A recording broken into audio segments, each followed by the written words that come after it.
Hello, teachers. This is Mr. Boyd. I am working on creating a video here for you to show you how to send batch emails and messages through Focus.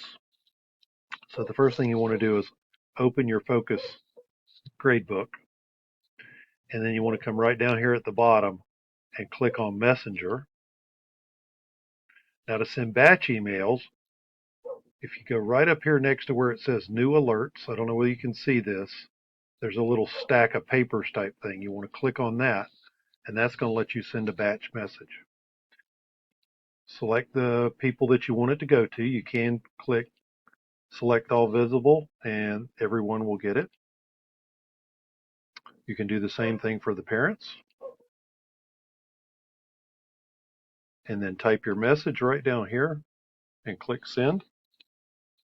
And everyone you selected should get a message, providing they've set up their account that way. Next, to send batch emails, you want to come over here, click on students. Now yours may look a little different. I've noticed that some of the new Focus accounts have the menu across the top. But again, you want students. And then right here, there should be a print letters and send email button. Again, yours may look a little bit different. And then I'm going to click on print email. Here, I'm going to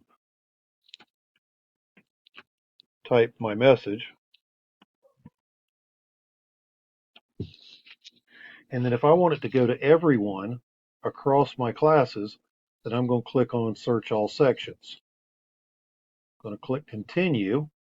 And what this is going to do is open up a complete list of students.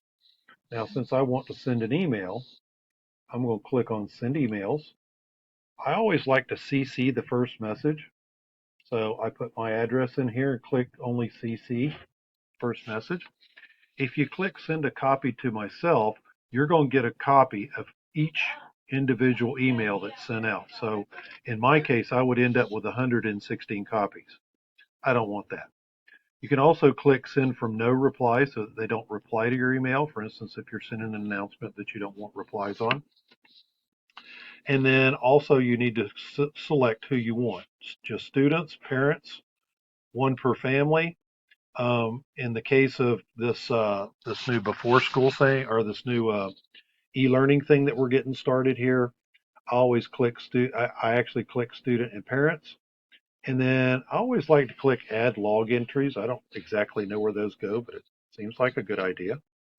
And then to send it to everyone, of course, I'm going to click on this. That just selected everyone in my list. And then you come right over here and click send emails. And everyone that you've selected should get an email.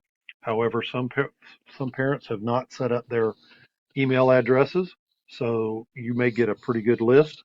I found that over half of my students were not receiving email, or parents were not receiving email. So you can gauge that as to how you want to proceed with that. So that's batch email and batch messages. Hope you guys found this helpful, and I hope you have a good day.